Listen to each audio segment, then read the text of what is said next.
Guru kita yang hadir hari ini Ustaz Haji Abdurrahman Sobian, 8 tahun kita bertemu di tempat ini, juga ketua RW kita Pak Nasir mulai dari dulu dari wakil RW sampai sekarang, beliau selalu berada di mana tempat kita merayakan peringatan Maulid, dan juga para ustadz-ustadz yang lainnya, para orang tua yang ada di sini,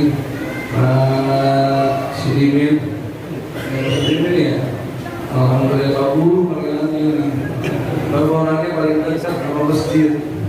Jadi oleh karena itu dulu singkat saya pernah masjid itu di depan rumah beliau itu ditaruh bondoso.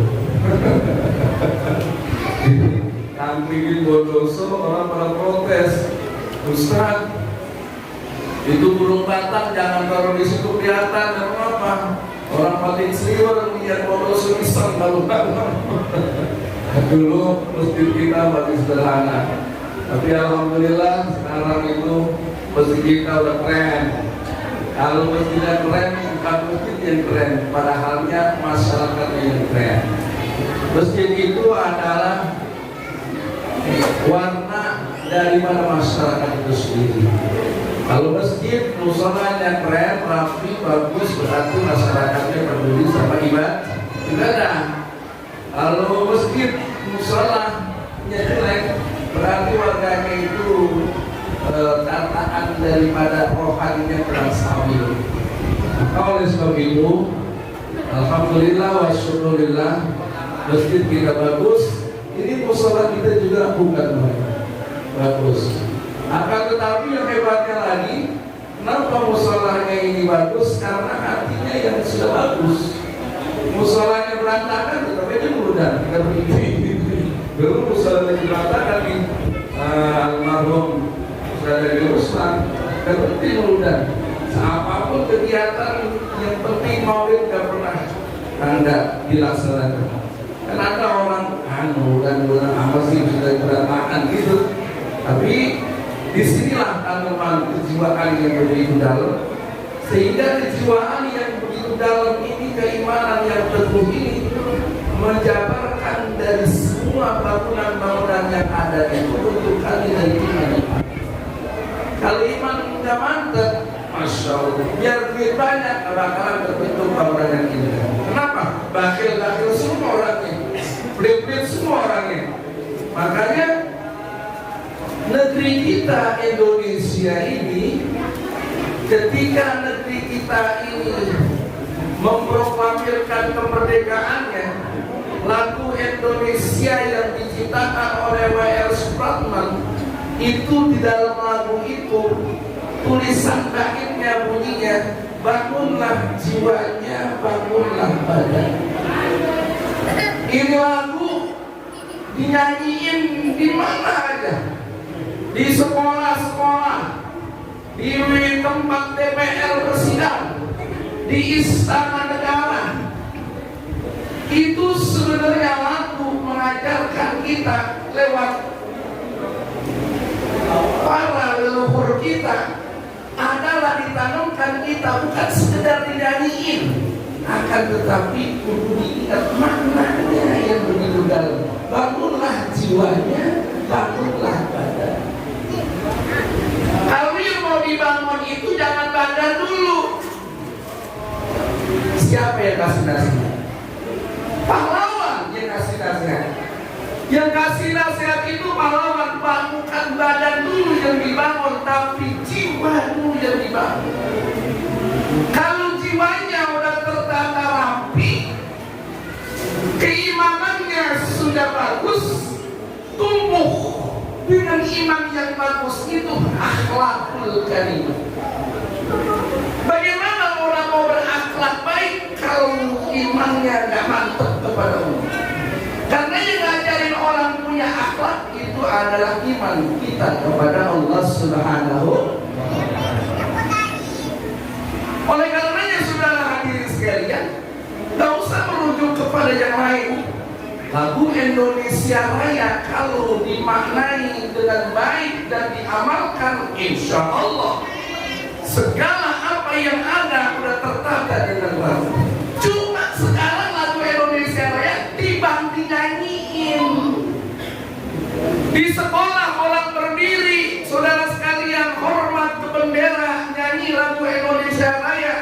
ternyata saudara sekalian maknanya tidak diamalkan dalam kehidupan sehari-hari. Bagaimana banyaknya orang anak-anak yang sekolah ternyata narkoba. Anak-anak yang sekolah akhlaknya nggak bagus, dia bertengkar, dia berantem, melakai di mana-mana. Saudara hadirin sekalian, ini menunjukkan bahwasanya sekolah-sekolah kita paling ujung tombak pendidikan adalah sekolah. Oleh karenanya ma'asyiral muslimin, kalau sekolah-sekolah itu telah mengajarkan, menanamkan akan apa yang diajarkan itu dengan baik, insya Allah anak-anaknya akan keluar menjadi orang yang berakhlakul. Oleh karena ini saudara ma'asyiral muslimin rahimahumullah, di mana tahapan apa saja kalau lagu Indonesia Raya yang sudah diamalkan dengan baik, insya Allah akhlak yang baik ini yang akan dituju oleh Allah lewat dihadirkannya Nabi kita Muhammad sallallahu innama bu'istu liutammima makarimal. Oleh karena ini ma'asyiral muslimin rahimahumullah, orang pintar makin banyak tapi orang berakhlak itu yang susah. Orang pintar makin banyak tapi yang benar susah. Orang yang bertitel banyak tapi yang membawa ajaran kepada kebaikan dan kebenaran susah. Ini yang sekarang terjadi kita.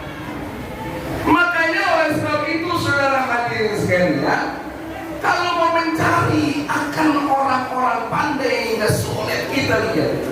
Beda waktu zaman dulu, zaman tahun 70 sana, saudara sekalian, orang lulus SD aja bisa kerja di kelurahan. Nggak lulus SD aja bisa jadi juru tulis di kelurahan, saudara sekalian. Tapi sekarang orang banyak yang udah sarjana nggak dapat kerja, banyak itu saudara sekalian. Kenapa saudara hari kalian? Ini menunjukkan bahwasanya orang pintar banyak, orang benar susah.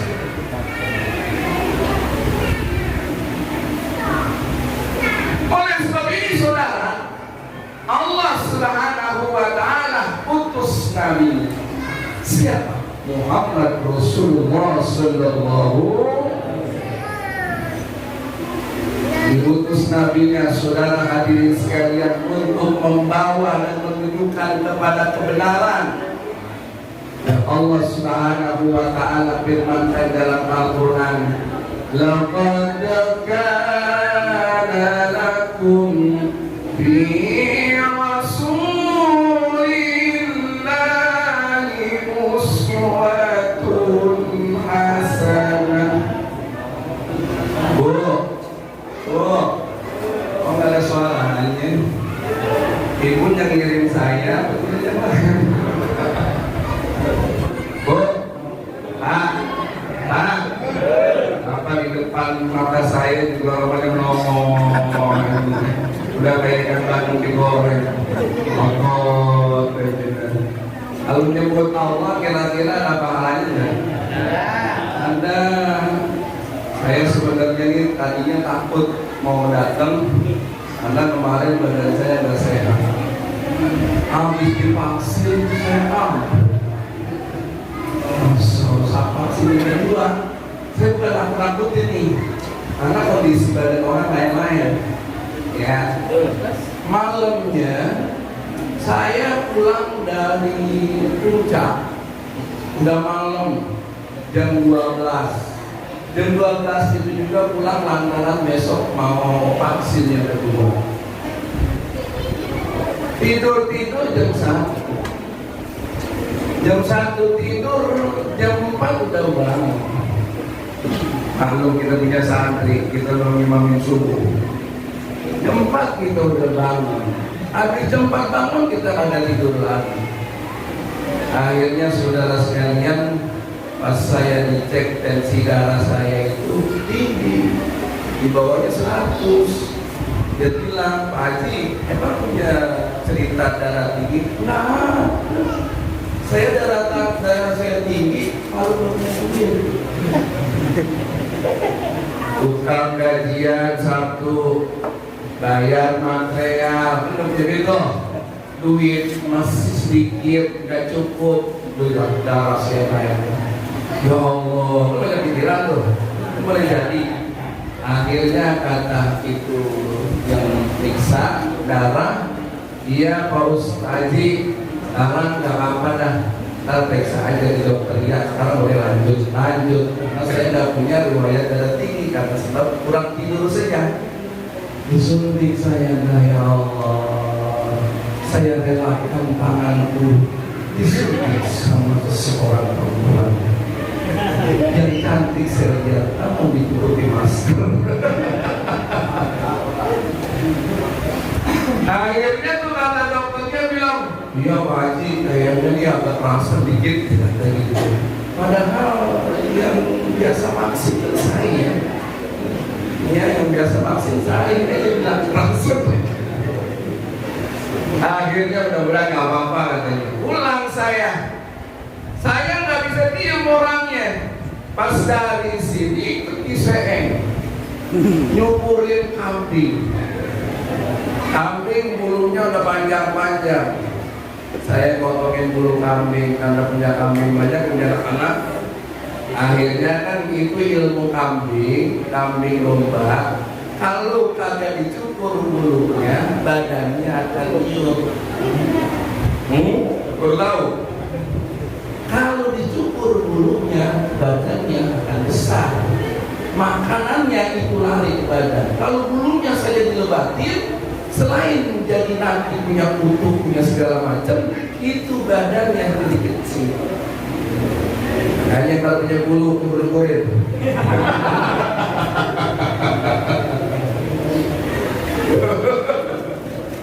Bu, benar nggak saya ngomong nih? Kalau bulunya dipanjangin, badannya kurus. Kalau bulunya dicukurin, badannya ibu mau yang gemuk mau yang kurus. Ibu ketawa di sana tidak dorong-dorongan. Kali ini gitu, kalau tahu main dorong-dorongan. Oleh karena itu akhirnya saya dari siang sampai sore itu kerja. Pas saya pulang, ya Allah, saya panas dulu, minum obat. Cuma herannya yang panas dinginnya itu cuma malam saja. Besoknya biasa. Nah alhamdulillah hari ini sudah mudah-mudahan kalau ada yang ngasih duit, insya Allah panasnya hilang. Amin. Dan nomornya? Iya. Iya, udah. Saya tadi udah dianterin makanan. Tadi Bang Ojak datang, saya dari tamu. Tamunya itu pembalap internasional. Tamunya pembalap internasional, rumahnya di Jepang. Yang perempuan nih, rumahnya di Pondok Indah. Minta doa ulang tahun ke-50. Dia datang ke saya dari Jakarta. Dia heran, Ustaz, itu doain apaan? Kata gitu, biasa, panggilan. Panggilan gimana Ustaz? Biasa orang sini kalau ada ceramah saya jawab dulu. Oh begitu, maksudnya apa? Ngingetin tanpa langsung tampil. Oleh karena itu ibu sekalian yang saya hormati, yang saya muliakan, alhamdulillah biiznillah saya bisa. Laqad kana lakum fi rasulillahi uswatun hasanah. Juga yang namanya nyawa di depan semua orang. Liman kana yarjullaha wal yawmal akhir wal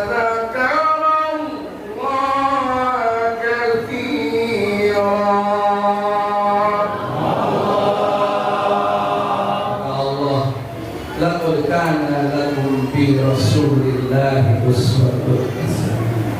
Sungguh telah ada pada diri baginda Muhammad sallallahu alaihi wasallam uswatun hasanah. Suri telah.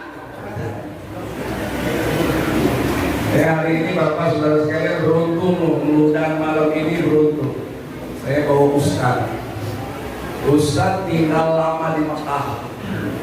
Namanya Ustaz Luqman, tapi Al-Banjar. Asalnya dari Banjar. Ustaz ini Ibu sekalian yang namanya megang Ka'bah dalam itu. Ya. Tawaf 7 putaran dalam itu. Kadang-kadang dia remaja ketemu ke Ka'bah udah pengen muter. Emang apa? 7 keliling dia. Karena saking banyaknya tawaf, akhirnya saudara sekalian 7 keliling seakan-akan Ka'bah ini yang muterin dia. Sebegitu rupanya. Makanya untuk nanti baca doa, dia baca doa Ustaz Luqman Al-Banjar. Rumahnya di Banjar, di kota Banjar, di kota Banjar, dekat Tuan Guru Zaid, rumahnya dekat sekali. Beliau itu mulai sini. Kalau kesana, paling dekat. Ya, oleh sebab ini Bapak Saudara sekalian yang saya hormati Alhamdulillah.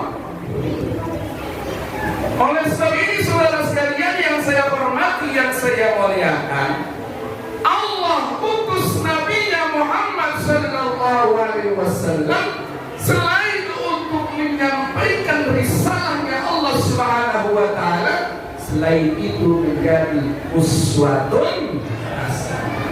Contoh suri teladan yang baik buat manusia.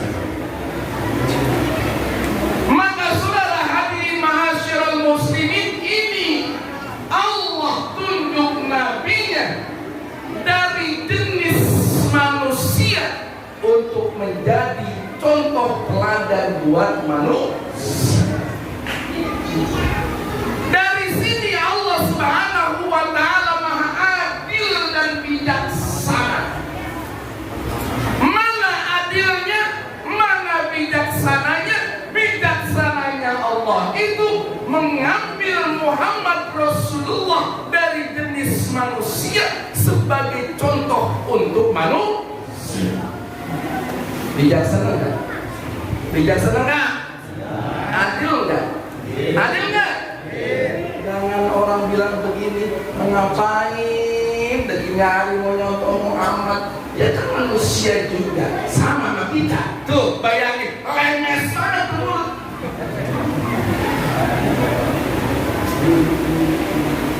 Ada banyak orang yang bilang begitu, saudara sekalian, ngapain nyontoh Muhammad? Orang Muhammad sama kita juga. Saudara hadirin sekalian yang dimuliakan oleh Allah, ini kebijaksanaan dan keadilan Allah. Kenapa kita disuruh nyontoh malaikat? Lain jenis, dan kagak bakalan bisa dan kagak bakalan mampu kita nyontoh malaikat. Kenapa? Jenisnya beda. Kalau manusia, Muhammad itu manusia, kita manusia, jenisnya yang sama, dibikinnya dari barang yang sama. Itu contoh yang benar-benar Allah wujudkan, cocok dengan apa yang mesti dicontoh, dan contoh dan cocok dengan barang yang mesti mencontoh. Kalau malaikat gak bakalan bisa, nah emang bentuknya lain. Malaikat dari cahaya, kita dari sang, diaduk-aduk sama air. Jadi begini modelnya. Ada yang pelangan dikit kayak orang Afrika, ada yang PGA dikit kayak orang Cina, ada yang kita nih so busuk. Saudara sekalian, makan agak mentah. Oleh sebab ini saudara hadirin sekalian yang dimuliakan oleh Allah, yang dimuliakan Rasulullah, ini Allah itu bijaksana. Kalau kita disuruh mencontoh malaikat, andai malaikat menjadi bahan percontohan buat manusia, manusia tidak bisa. Lihat aja, Allah kasih nafsu manusia, malaikat dikasih nafsu betina. Tidak. Manusia butuh kawin, malaikat kawin apa kagak? Kalau malaikat disuruh contoh kita mencontoh malaikat, dia kagak kawin kita. Ngeces aja. Niat si Jujung bang ngeces doang.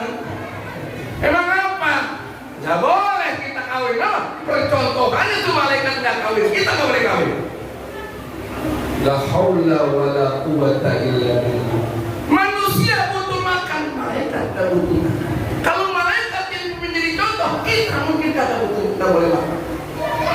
Oleh karenanya, saudara ma'asyiral muslimin, ini contoh yang Allah ambil jenisnya dari manusia. Allah yang bilang supaya Nabi sampaikan kepada manusia. Apa kata Allah? Qul innama ana basyarun mithlukum. Qul, katakan ya Muhammad, innama ana basyarun, sesungguhnya saya ini, aku ini basyar, manusia. Sama dengan kamu juga basyar, aku juga basyar, sama basyar. Tapi ada yang membedakan antara basyarnya saya, manusia ini saya, dengan manusia kamu. Yuha ilayya, aku dikasih wahyu, engkau tak dikasih wahyu. Meskipun namamu wahyu, kamu tetap tidak dikasih wahyu. Ada yang namanya wahyu? Mana wahyu? Ayo. Ada wahyu katanya online jaga. Oleh sebab ini, saudara hadirin sekalian yang dimuliakan oleh Allah, yang dimuliakan Rasulullah sallallahu alaihi wasallam, yang membedakan itu manusianya Muhammad dengan manusianya yang lain. Nabi Muhammad yang paling prinsipil adalah beliau diberi wahyu oleh Allah Subhanahu. Jadi apa yang diucapkan oleh Nabi tidak sekehendaknya saja. Apa yang diucapkan oleh Nabi tidak seenak udahnya saja. Apa yang disampaikan oleh Nabi, yuha ilayya, wahyu dari Allah Subhanahu. Oleh karena ini, saudara hadirin sekalian yang dimuliakan oleh Allah, maka ada seorang hukama menyampaikan tentang Muhammad sallallahu alaihi wasallam, beliau jenisnya basyar. Kata beliau, Muhammadun basyarun, Muhammad manusia. La kal basari, tapi jenis manusianya sama, kualitasnya berbeda.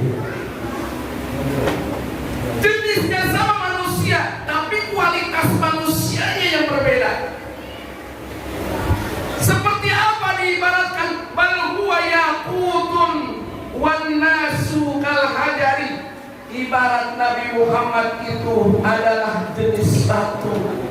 Batunya boleh, saudara sekalian, jenisnya sama, tapi kualitas batunya yang berbeda. Bal huwa yaqut, Muhammad jenis batunya yaqut. Sekeram aja bisa belasan juta itu batu. Orang pakai itu batu tidak diletakkan di sembarang tempat, di tempat-tempat yang baik saja. Dipakai batu cincin, dipakai liontin, dipakai penghias daripada mahkota, saudara sekalian. Nabi Muhammad batunya jenisnya yakut, wan nasu kal hajari. Sedangkan jenis manusia yang lain, batunya itu jenisnya sama namanya, tapi batunya beda. Batunya kita kebanyakan cuman hanya bongkahan batu kali.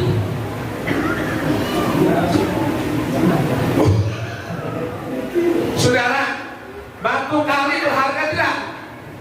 Berharga tidak? Berharga, tapi nilainya batu kali tidak setinggi nilai batu yang. Kita lihat bagi material, kalau pengen tahu lah. Di material itu macam-macam barang bangunan dijual. Iya Pak ya? Iya Pak ya? Cat dijual nggak? Dijual nggak? Di mana ditaruh? Di luar atau di dalam?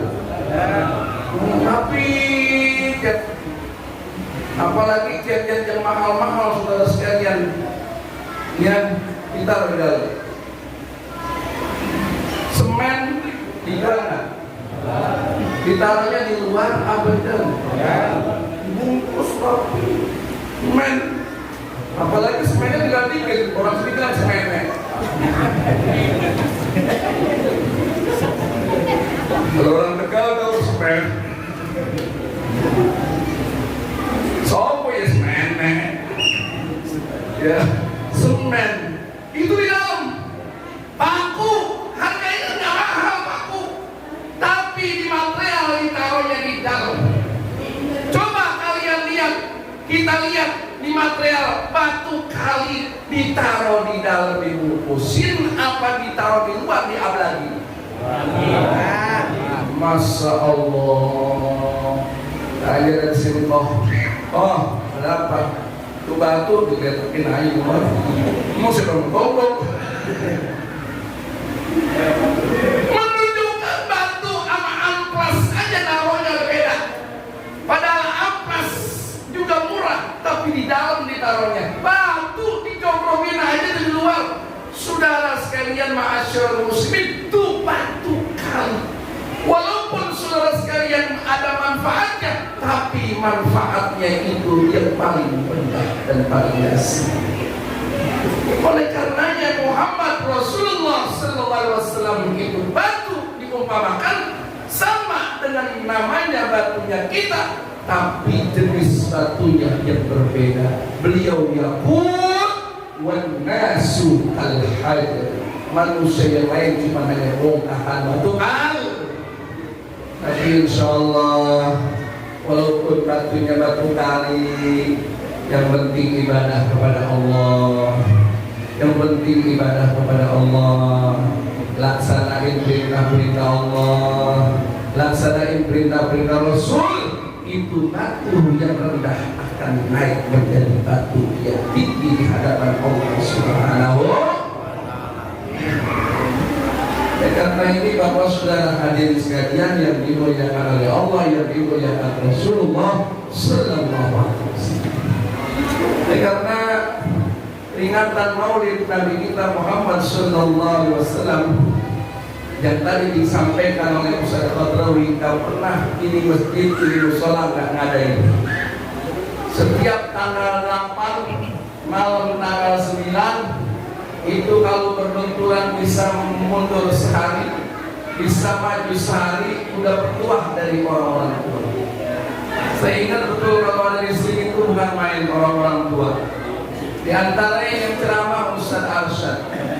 Saya di sini saudara sekalian yang dimuliakan oleh Allah, dari beliau masih pada seger sampai beliau pada pulang ke rumah. Oleh karenanya Bapak Saudara hadirin sekalian yang dimuliakan Allah, yang dimuliakan Rasulullah Sallallahu Alaihi Wasallam, mudah-mudahan ustadz-ustadz yang baru ini sebagai lanjut, panjang umurnya, sehat badannya, murah rezekinya. Kita juga yang isi ini tempat mudah-mudahan akan diberkahi Allah Subhanahu. Karena ini saudara hadirin sekalian, tinggal sekarang itu bagaimana kita mengikuti apa yang diajarkan Nabi kita Muhammad Sallallahu Alaihi Wasallam. Kalau kita kepengen dekat sama Nabi kita Muhammad Sallallahu Alaihi Wasallam, amalkan ajaran-ajaran Nabi kita Muhammad Sallallahu. Di antaranya ajaran Nabi kita Muhammad Sallallahu Alaihi Wasallam, beliau itu sangat-sangat dekat dengan fakir miskin, sangat-sangat dekat dengan fakir, sangat dekat dengan fakir, sangat dekat dengan anak yatim. Di dalam rawi itu dituliskan di situ, wa kana Rasulullah sallallahu alaihi alaihi wasallam yuhibbul fuqara wal masakin. Adalah Nabi kita Muhammad sallallahu alaihi wasallam cinta sekali dengan fakir miskin. Ini fakir miskin sekarang ini makin banyak. Ketika ini wabah yang namanya corona ini, saudara sekalian, menjelma begitu luar biasa, menggoyangkan sendi-sendi negara apa saja, baik sendi ekonomi, sendi daripada keputusan kehakiman dan segala macam apa saja yang ada. Saudara sekalian yang saya hormati, semuanya itu bergoyang, saudara sekalian. Begitu banyak apalagi ekonomi, begitu tergusur, macam-macam perdagangan, macam-macam perniagaan, banyak yang gulung tikar. Banyak orang yang diberhentikan kerja lantaran itu tempat kerja kagak bisa gaji diri. Kalau udah orang tuanya kagak kerja, punya anak-anak, bagaimana cara sekolah? Sekolah di swasta, walaupun dia nggak sekolah, tapi mesti bayar, bagaimana caranya? Oleh karena ini, saudara ma'asyiral muslimin rahimakumullah, sendi-sendi perekonomian kita lagi sedang terganggu dengan adanya corona. Oleh karena itu, bagaimana caranya? Disinilah umat Islam harus saling bahu-membahu satu dengan yang lain.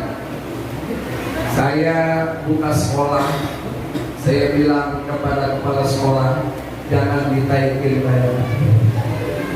Kalau emang yang tidak bisa bayar lantaran orang tuanya terpuruk ekonominya, lantaran dia tidak bisa kerja, boleh dikasih dispensasi. Bagaimana mengurangi biaya supaya dia ikut anak yang sekolah. Sekarang sekolah sudah luar biasa. Sekolah online, guru di rumahnya, murid di rumahnya. Saudara sekalian, bagaimana cara negor orang tuanya dan bagaimana cara negor anaknya kalau salah itu tidak bisa. Oleh karenanya, ma'asyiral muslimin, ini adalah ujian besar buat kita. Yang amat sangat terpenting lagi, saudara ma'asyiral muslimin rahimakumullah, kecintaan Nabi kita Muhammad sallallahu alaihi wasallam dengan fakir miskin dan anak-anak yatim itu yang mesti sama sekalian kita perhatikan. Karena orang-orang sekarang pada susah, saudara sekalian. Kemarin ada anak-anak yang pada daftar pesantren di PCN. Ustaz, saya mohon keringanan. Keringanan apa ya? Itu kan berat. Saya kata gitu, Ustaz, saya ngomong bener kok Ustaz, mau nyambung-nyambungin aja. Ya jangan bangetan aku. Kalau bangetan aku lebih enak Bu. Itu udah bener aku. Jadi oleh karenanya, saudara hadirin sekalian, ayo masuk. Yang penting anaknya masih mau bersekolah. Oleh karenanya, saudara ma'asyiral muslimin rahimakumullah, kecintaan kepada negeri ini yang mesti sama kita tanamkan. Jangan orang yang kaya lupa dengan yang miskin. Sekarang kan begitu kelihatan, yang kaya makin kaya, yang miskin Masya Allah, luar biasa. Di mana kekuatan umat kalau seandainya sedemikian?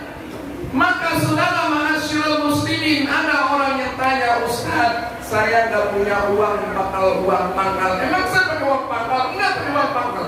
Iya Ustaz, dan uang buku bisa dicicil. Tapi uang buku yang agak nyicil, anak insya Allah ngapalinnya tuh ilmu langsung blok.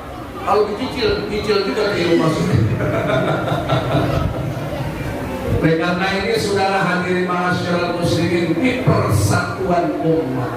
Mesti kalau keadaan sedang diuji, kalau umat Islam satu dengan yang lain saling membahu, umat Islam satu dengan yang lain saling berangkulan, umat Islam satu dengan yang lain saling memperhatikan, tidak ada kata terpuruk masalah apapun, meskipun keadaan lagi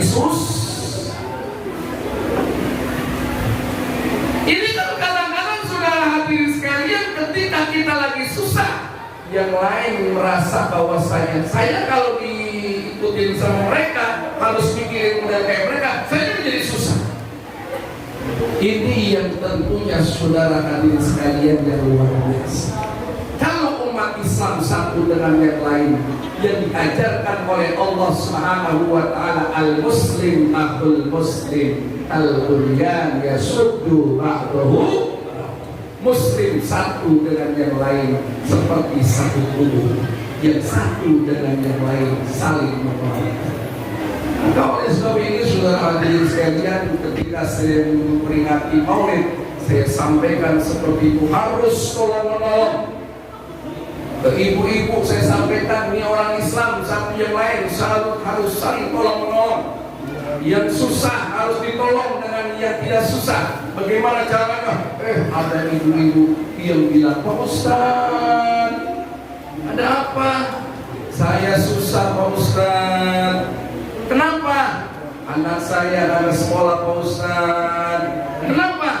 Bapaknya udah meninggal Pak Ustaz. Terus saya janda Pak Ustaz. Terus adakah yang mau sama saya? Aduh, saya kata ini bukan main, ibu.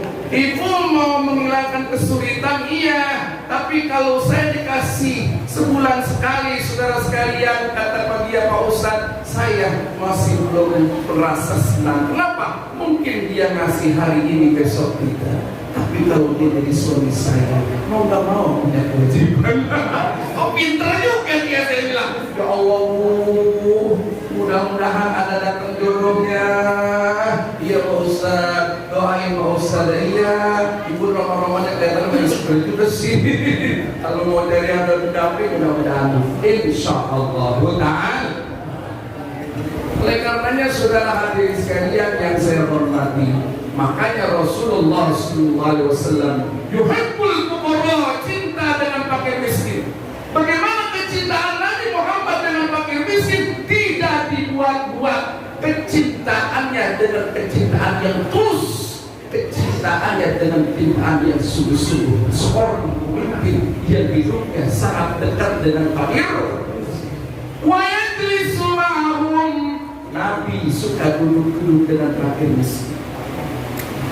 Seorang pemimpin dunia akhirat duduk-duduk dengan fakir miskin. Senang duduk-duduk dengan fakir miskin. Wa yajlisu ma'hum wa ya'udu mardahum. Nabi senang nengok fakir miskin yang sakit. Kalau ada fakir miskin yang sakit, lalu Nabi sallallahu alaihi wasallam menjenguk mereka. Wa ya'udu mardahum wa yusayyi'u janaizahum. Dan Nabi Muhammad SAW kalau ada fakir miskin yang meninggal dunia sampai mengantarkan ke tempat beristirahatnya kuburan. Itulah Rasulullah SAW. Ini bapak-bapak, saudara-saudara sekalian, sekarang kalau kata Ustaz Al-Rawi kita perlu kembali kepada Rasulullah SAW. Kepemimpinan yang berhasil mencapai klimaks dan mencapai keberhasilan kota Mekah yang ditinggalkan karena di situ waktu itu penderitaan yang Nabi hadapi dengan kaum muslimin. Akhirnya Nabi diperintahkan untuk hijrah. Ketika hijrah, Nabi SAW mengatur siasat bagaimana caranya untuk menguasai Mekah. Lantas saudara sekalian, Mekah bisa dikuasai kaum muslimin kembali. Belum ada kaum keadaan pemimpin-pemimpin di dunia seperti ini. Oleh karenanya ma'asyiral muslimin, kenapa? Karena Rasulullah SAW menjadi pemimpin memang benar-benar maksimal sebagai pemimpin. Jika Rasulullah SAW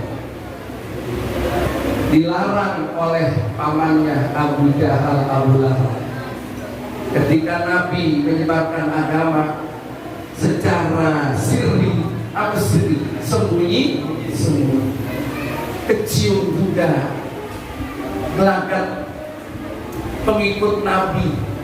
Akhirnya Nabi Muhammad SAW didatangi rumah pamannya, ketika itu masih di rumah pamannya Abu Thalib.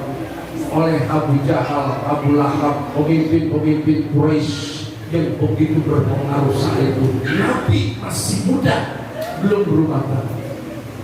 Ketika mereka itu datang ke rumah Abu Thalib, mereka bilang, ya Abu Thalib, wahai Abu Thalib, mana keponakanmu itu? Mana anak keponakanmu itu? Siapa? Muhammad, mana Muhammad? Muhammad nggak ada, dia lagi pergi, lagi keluar, nggak ada Muhammad. Ada apa? Ditungguin lama, saudara sekalian. Lantas itu pemimpin Quraisy bilang, ini Muhammad kurang ajar ini. Mengapa? Dia ngasih pelajaran baru, pendidikan baru.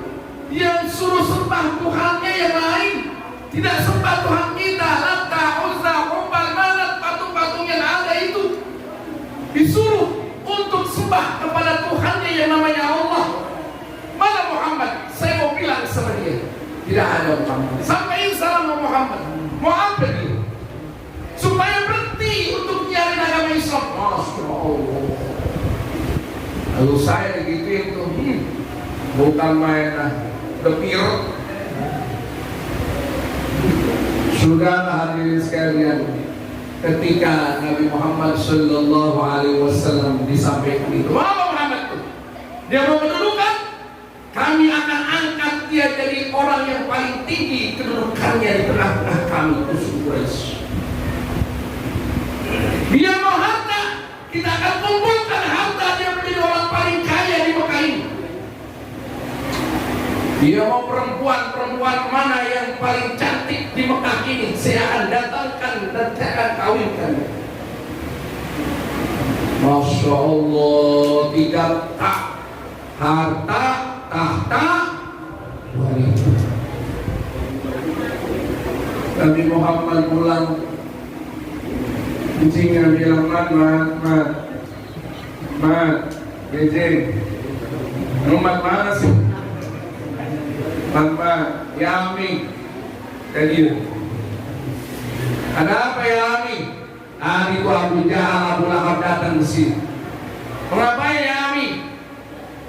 Melarang kamu untuk menyebarkan agama yang baru yang kamu bawa, wahai Muhammad. Lalu dia bilang kepada paman supaya kau tinggalkan. Kalau kau tinggalkan, maunya apa di antara tiga ini ya Muhammad untuk dipilih? Mau harta, tahta, wanita ya Muhammad. Saudara hadirin ma'asyiral muslimin, apa kata Nabi Muhammad SAW? Beliau yang saat itu masih muda, tidak bergeming dengan ujian yang begitu luar biasa. Apa kata Muhammad? Wallahi ya ammi, demi Allah wahai pamanku, law wada'u syamsa ala yamini wal qamara ala yasari ala an atruka hadzal amr. Andai mereka mampu meletakkan matahari di tangan kananku dan rembulan di tangan kiriku, apa matahari? Tahta, jabatan, kedudukan, apa saja yang mau dikasih, atau rembulan di tangan kiriku, yaitu harta dan wanita. Ala an atruka hadzal amr, supaya aku tinggalkan ini perkara Allah, menyebarkan agama Allah. Ma taraktu, hei pamanku, tidak itu tinggalkan. Hatta yubhirullah au akhlaka dunahu, sampai Allah tegakkan Islam ini tersiar ke seluruh permukaan bumi, atau aku mati bertangan-tangan. Begitulah Rasulullah Sallallahu. Di sini ada satu pengajaran dan pelajaran. Jadi pemuda Islam harus tegas. Jadi pemuda Islam harus punya pendirian. Jadi pemuda Islam harus kuat. Jangan jadi pemuda Islam letoy, duduknya aja tergebean.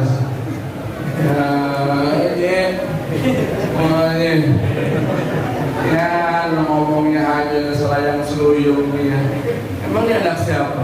Haji itu tuh siapa? Kopi.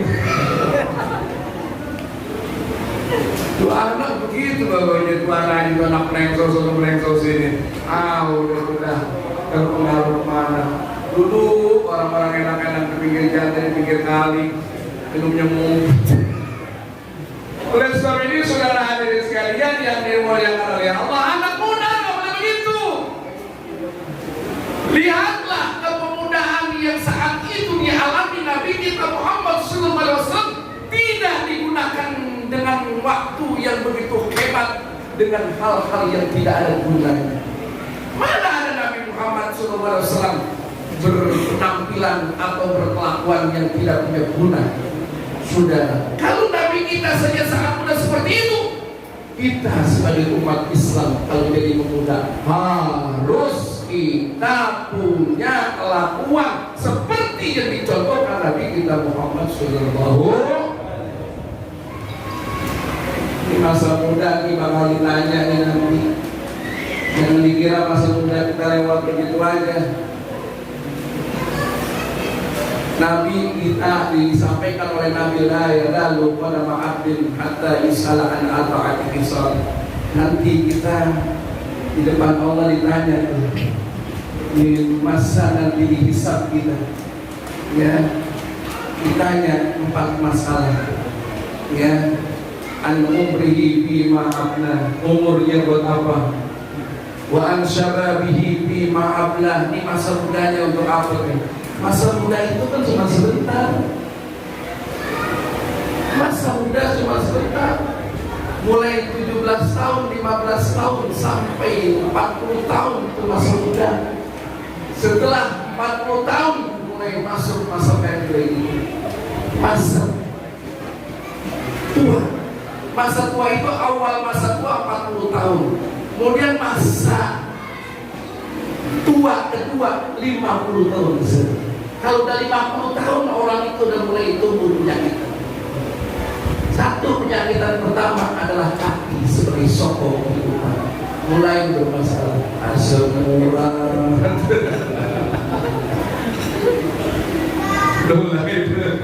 Kalau udah 50 tahun tuh mulai asam urat tuh. Duduk udah nggak bisa istiqomah sila. Kemudian saudara sekalian jalan udah nggak bisa jauh kayak seperti sebelum 40 tahun. Itu begitu. Itu sunnatullah dalam kehidupan seperti itu. Itu nanti masa muda akan ditanya oleh Allah Subhanahu. Makanya masing-masing muda gunain masa muda. Untuk apa? Untuk banyak menjadikan waktu muda itu untuk ibadah kepada Allah Subhanahu. Masih sudah kan waktu bikin maulid, bikin pengajian, warnai lingkungan dengan yang baik. Bagaimana caranya supaya anak-anak orang-orang di kampung ini biar berngaji, bikin pengajian. Kalau namanya ngajarin ngaji jangan mikirin duit, mikirin bagaimana cara agama itu bisa tersebar. Kalau udah cara begitu, nanti rezeki Allah Subhanahu wa Ta'ala yang akan berikan, insya Allah. Dan katanya saudara hadirin ma'asyiral muslimin rahimakumullah, jadi amalkan apa yang diajarkan Nabi kita Muhammad sallallahu alaihi wasallam. Sampai ini masjid kita nih, jangan sampai kosong. Salat maghrib jangan sampai kosong. Sholat subuh, apalah. Saya dengar ini masjid syiar dan masya Allah. Saudara sekalian yang dimuliakan oleh Allah, masjidnya bagus, harus juga yang isi juga harus baik pengajiannya. Kalau pengajian kan, kalau nggak pengajian bikin pengajian. Kalau pengajiannya baru sekali ini, jangan sekali pengajiannya. Harus ada pengajian yang rutin, misalnya habis maghrib sampai isya, terus lama-lama habis maghrib sampai isya. Pemberantasan huruf Al-Quran. Pendalaman kalau udah dia bisa baca Al-Quran dengan baik, pendalaman dia supaya ngerti makna yang dibaca. Quran yang dibaca, jangan kata yang lain. Yang pertama ada Al-Fatihah, itu yang mesti dahulu. Karena Fatihatul Kitab, suratul Fatihah itu adalah inti daripada 313 surat. 30 juz itu Al-Quran, intinya adalah suratul Fatihah. Kalau udah ngerti bacaan Fatihah, udah kita hafal Fatihah, alhamdulillahirabbil alamin dengan tajwid dan makhrajnya. Itu penting. Jangan sekedar hanya baca, karena Fatihatul Kitab itu adalah satu bacaan rukun dalam sholat. La sholata liman lam yaqra bi Fatihatil Kitab. Tidak ada sholat kalau dia ada baca Al-Fatihah. Bacaan Al-Fatihah bukan sekedar hanya baca, tapi dia kuasain panjang pendeknya. Artinya ilmu tajwidnya dan makhrajnya dia mesti belajar.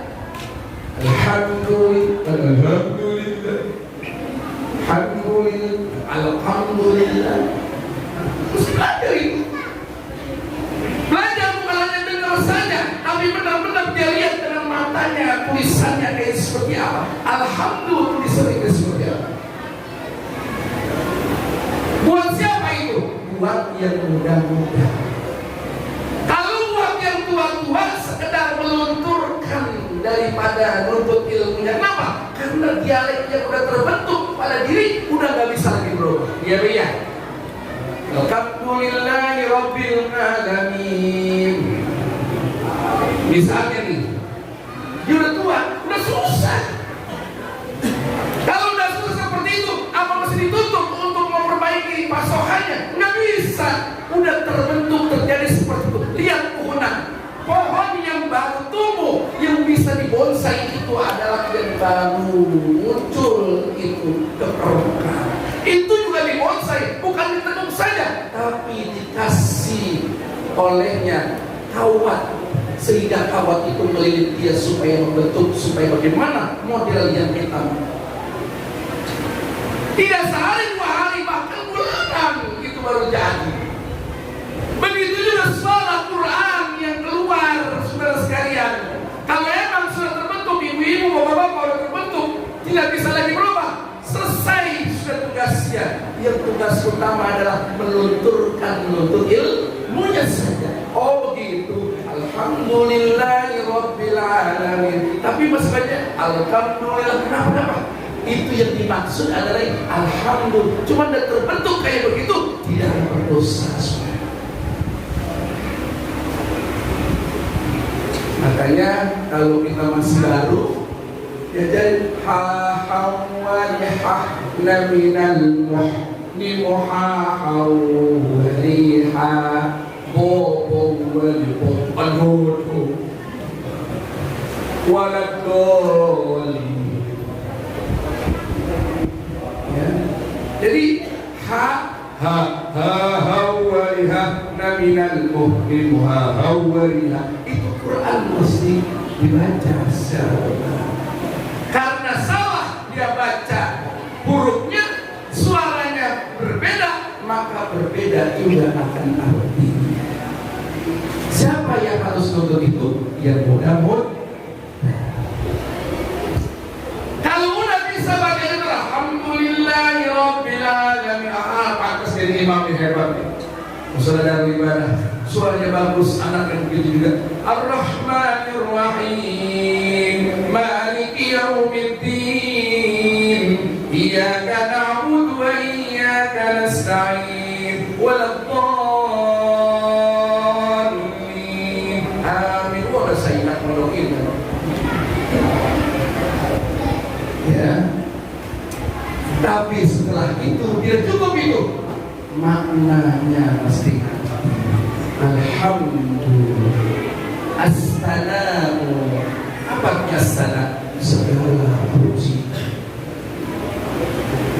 Segala pujian yang patut manusia ucapkan setinggi-tingginya hanya untuk lillah, milik Allah.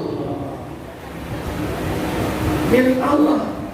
Alhamdulillah, segala pujian itu milik Allah, bukan milik yang lain. Manusia boleh dipuji, tapi pujian kepada manusia harus lebih tinggi pujian kepada Allah. Apa saja kita lagi sakit, berobat, sehat, kita bilang apa? Alhamdulillah, saya berobat, di situ Tuhan kasih baik.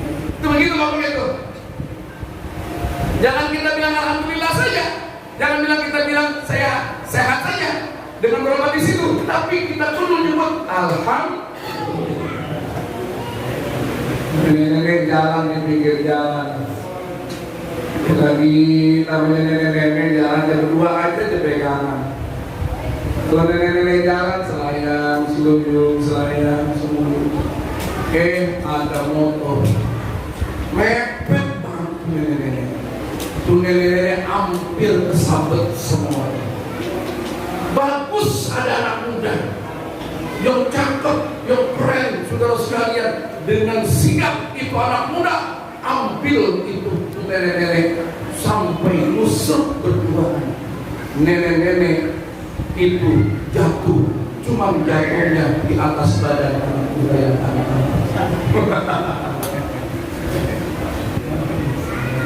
bukan main. Orang-orang lantas melihat itu ada nenek-nenek jatuh dengan anak muda, semua berhenti masuk melihat bagaimana. Aduh, orang lebih kecil nenek mati dan hilang. Kenapa? Yang mau nyabet itu motor kencang, itu dia jatuh musuh mati dari nenek-nenek, minimal patah di nenek-nenek.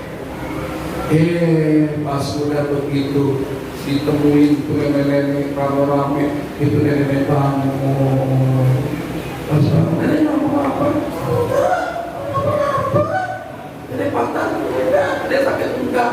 Ini anak muda bilang alhamdulillah si nenek jatuh di badan saya. Saya gemuk 100 kilo. Tuh nenek-nenek jatuh di badan saya seperti nenek-nenek jatuh di spring. Sudah menjatuh lagi nenek. Saudara hadirin sekalian, kalau cuma bilang begitu, lupa kepada Allah, ini namanya tidak adab. Adabnya harus terima kasih Allah, saya jatuh, alhamdulillah. Kenapa dia mesti terima kasih sama Allah? Yang menggerakkan itu orang dengan sigap ambil itu badan nenek. Siapa yang gerakin? Allah. Itu di situ. Makanya manusia ketika lagi melek matanya di atas tempat tidur, baru melek matanya, belum ngitung duit, belum pegang kerjaan, kita baru melek doang mata kita diajarin sama Nabi ngucapin apa? Alhamdulillah. Itu paling pendek. Allazi ahyana ba'da ma amatana wa ilaihi. Meskipun kita lagi sakit, tapi kita melek saat di pembaringan badan lagi sakit, tetap kita ucap alhamdulillah. Oleh karenanya saudara hadirin sekalian, Rabbun, alhamdulillah Rabbun. Siapa tuh Rabbun? Pengatur, Tuhan, pemimpin, pengatur. Jadi semua yang ada ini dalam aturan Allah. Bukan manusia aja diatur, semua. Makanya Rabbun pengatur. Rabbun apa? Alamin, alam semesta. Siapa alam semesta? Ya manusia, ya malaikat, ya binatang, ya tumbuh-tumbuhan, ya benda-benda angkasa. Semua itu alamin namanya. Alam semesta. Siapa yang mengatur semuanya itu?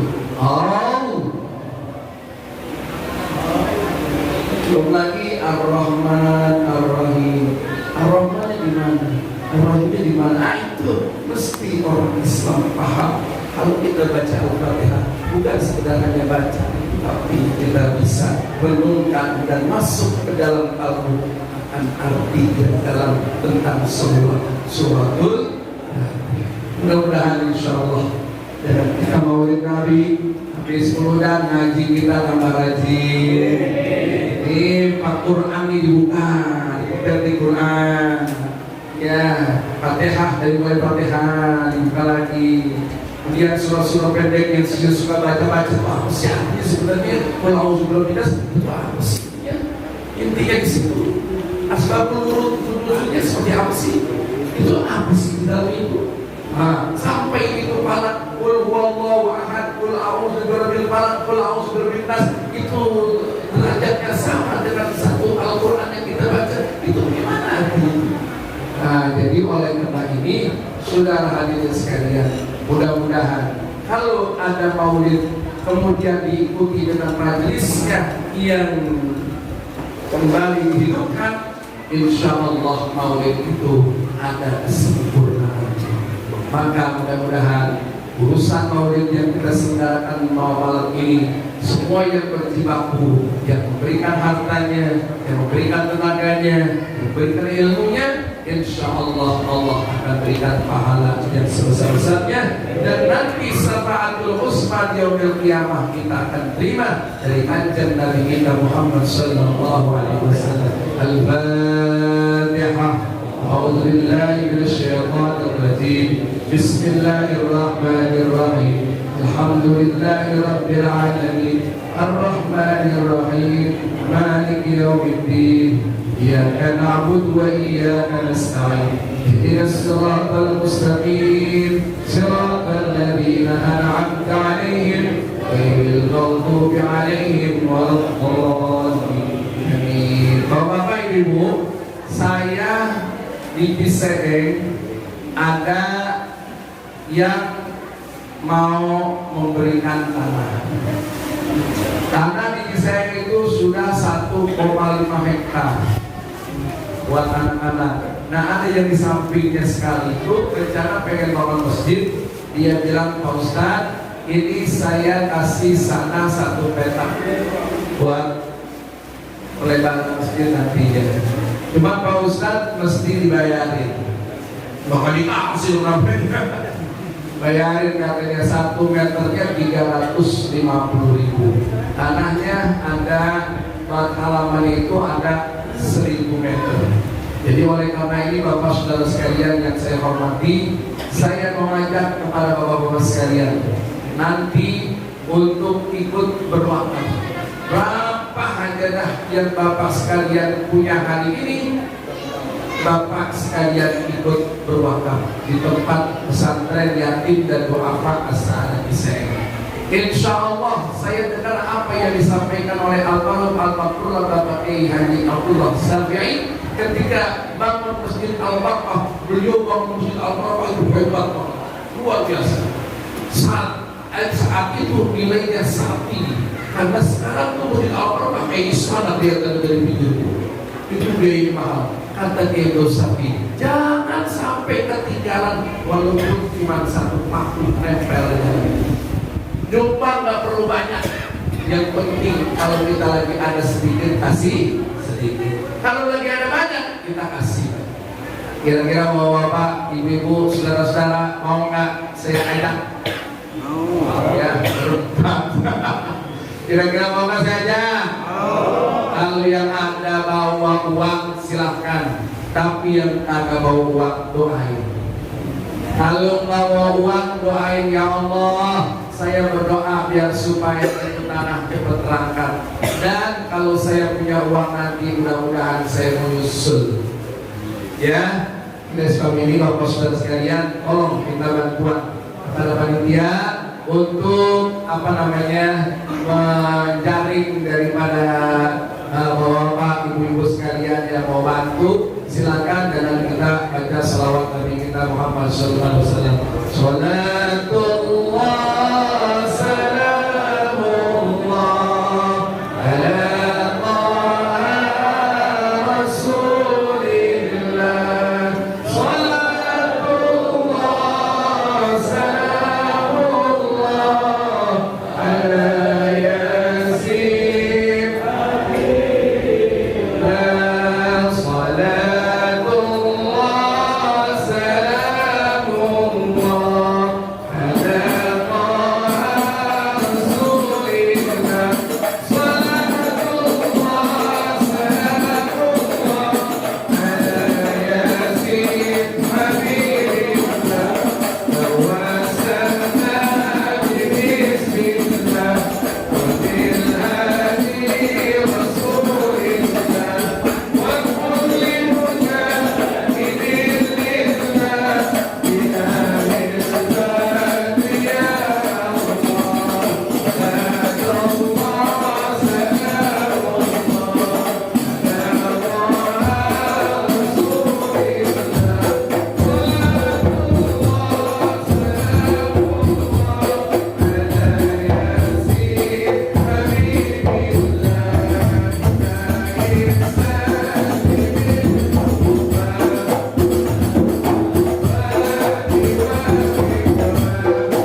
Bapak Ibu sekalian bantu lewat dari apa yang Bapak sekalian berikan, insya Allah akan dibalas ridha Allah Subhanahu wa Ta'ala.